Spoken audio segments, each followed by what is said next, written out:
Hello and welcome back to the reading of the Holy Bible. Today we will be reading chapters 17, 18, 19, and 20. Chapter 17. Victims must be animals without blemish. Thou shalt not sacrifice to the Lord thy God a sheep or an ox wherein there is blemish or any fault, for that is an abomination to the Lord thy God. Idolaters are to be slain. When there shall be found among you within any of thy gates, which the Lord thy God shall give thee, man or woman that do evil in the sight of the Lord thy God, and transgress his covenant, so as to go and serve strange gods and adore them, the sun and the moon, and all the host of heaven, which I have not commanded, and this is told thee, and hearing it thou hast inquired diligently, and found it to be true, and that the abomination is committed in Israel, thou shalt bring forth the man or the woman who have committed that most wicked thing to the gates of thy city, and they shall be stoned. By the mouth of 2 or 3 witnesses shall he die that is to be slain. Let no man be put to death when only one beareth witness against him. The hands of the witnesses shall be first upon him to kill him, and afterwards the hands of the rest of the people, that thou mayest take away the evil out of the midst of thee. Chapter 17, verse 3. The host of heaven.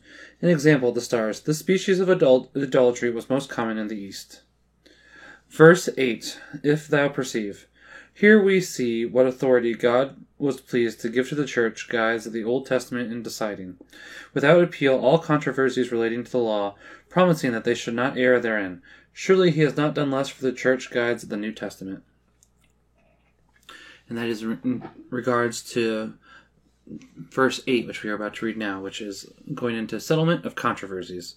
If thou perceive that there be among you a hard and doubtful matter in judgment, between blood and blood, cause and cause, leprosy and leprosy, and that thou see that the words of the judges within thy gates do vary, arise and go up to the place which the Lord thy God shall choose.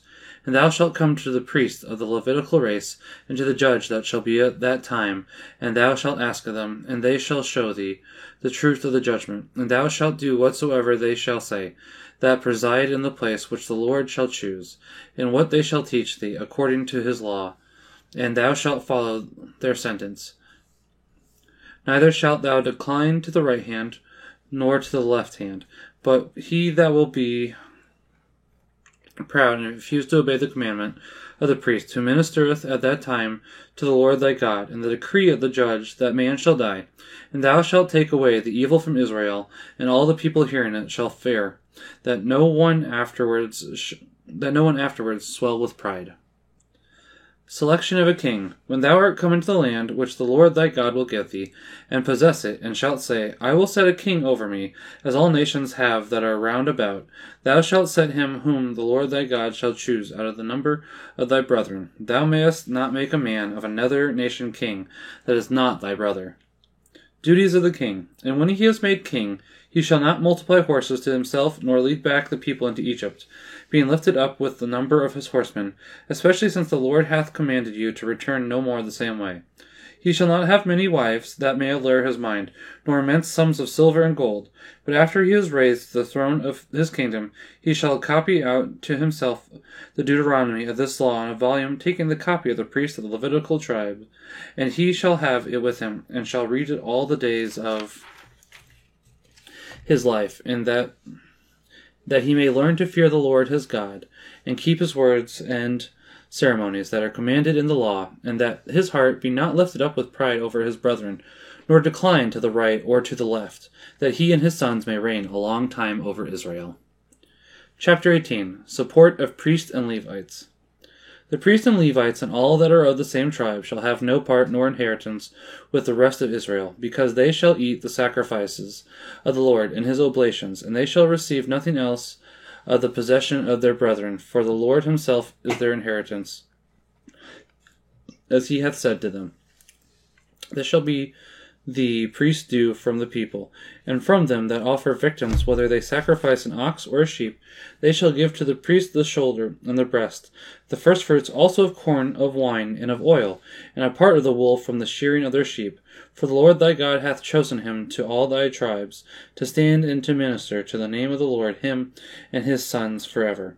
If the Levite go out If a Levite go out of any one of the cities throughout all Israel in which he dwelleth, and have a longing mind to come to the place which the Lord shall choose, he shall minister in the name of the Lord his God, as all his brethren the Levites do. That shall stand at that time before the Lord, he shall receive the same portion of food that the rest do, besides that which is due to him in his own city by succession of his fathers, from his fathers. Abominations to be avoided. When thou art come into the land which the Lord thy God shall give thee, beware lest thou have a mind to imitate the abominations of those nations. Neither let there be found among you any one that shall expiate his son or daughter, making them to pass through the fire, or that consulteth soothsayers, or observeth dreams and omens. Neither let there be any wizard, nor charmer, nor any one that consulteth pythonic spirits or fortune tellers, or that seeketh the truth from the dead. For the Lord abhorreth all these things, and for these abominations he will destroy them at thy coming. Thou shalt be perfect and without spot before the Lord thy God. These nations whose land thou shalt possess hearken to soothsayers and diviners, but thou art otherwise instructed by the Lord thy God. Promise of Christ.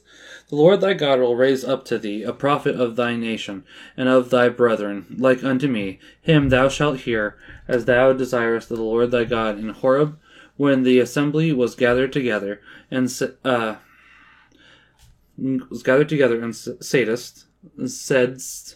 let me not hear any more the voice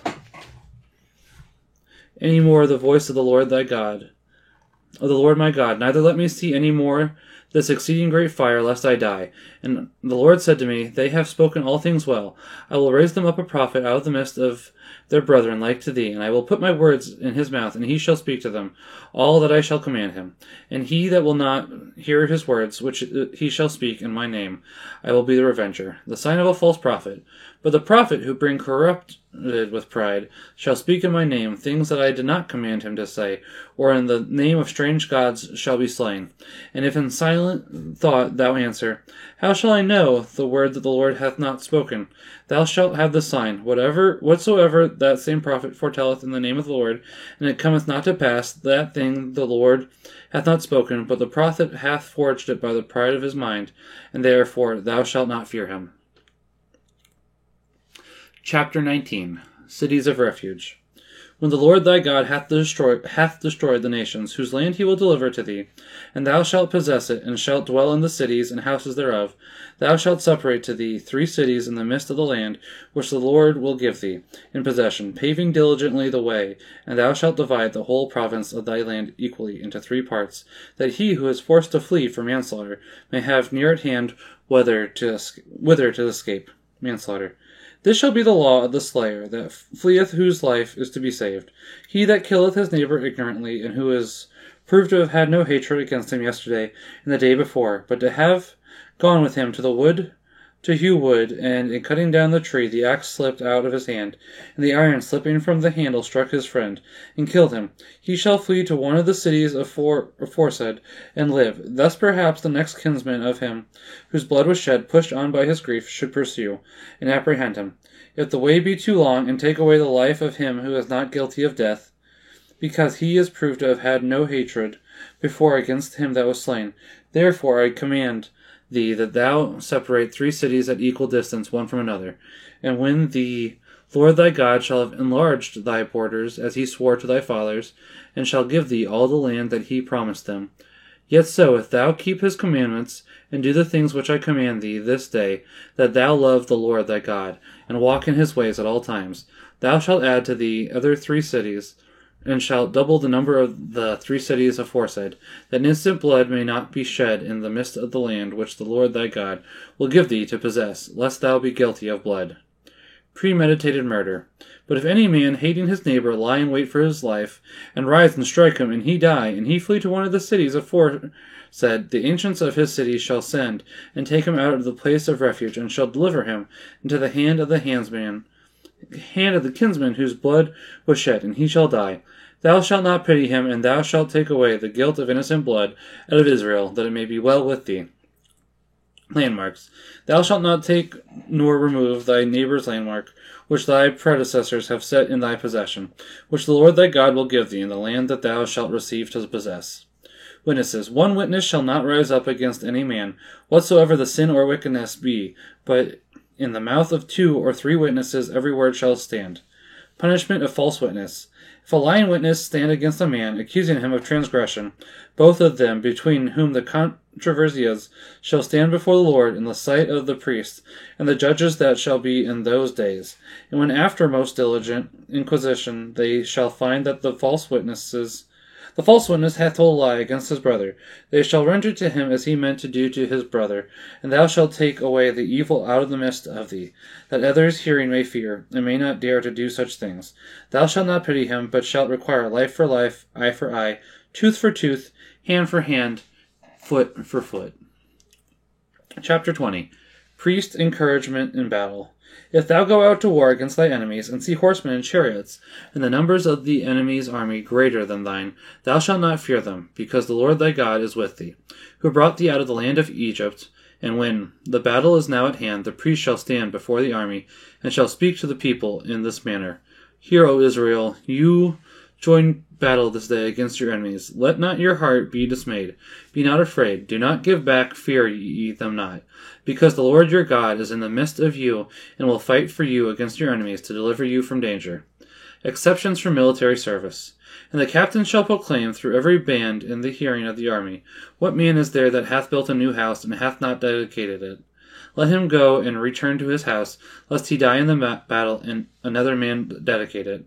What man is there that hath planted a vineyard, and hath not as yet made it to be common, whereof all men may eat? Let him go and return of his house, lest he die in the battle, and another man execute his office. What man is there that hath espoused a wife, and not taken her? Let him go and return to his house, lest he die in the war, and another man take her. After these things are declared, they shall add the rest, and shall speak to the people. What man is there that is fearful and faint-hearted? Let him go and return to his house, lest he make the hearts of his brethren to fear, and he himself is possessed with fear. And when the captains of the army shall hold their peace, and have made an end of speaking, every man shall prepare their bands to fight. Fate of vanquished cities. If at any time thou come to fight against a city, thou shalt first offer it peace. If they receive it, and open the gates to thee, all the peoples that are therein shall be saved, and shall serve thee, paying tribute. But if they will not make peace, and shall begin war against thee, thou shalt besiege it. And when the Lord thy God shall deliver it into thy hands, thou shalt slay all that are therein of the male sex with the edge of the sword, excepting women and children, cattle and other things that are in the city. And thou shalt divide all the prey to the army, and thou shalt eat the spoils of thy enemies, which the Lord thy God shall give thee.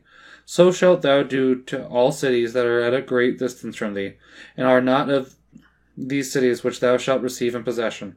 But of those cities thou shalt be given thee, thou shalt suffer none at all to live, but shalt kill them with the edge of the sword, to wit, the Hethite, and the Amorithite, and the Canaanite, the Pharisite, and the Hivite, and the Jebusite, as the Lord thy God hath commanded thee, lest they teach you to do all the abominations which they have done to their gods, and you should sin against the Lord your God.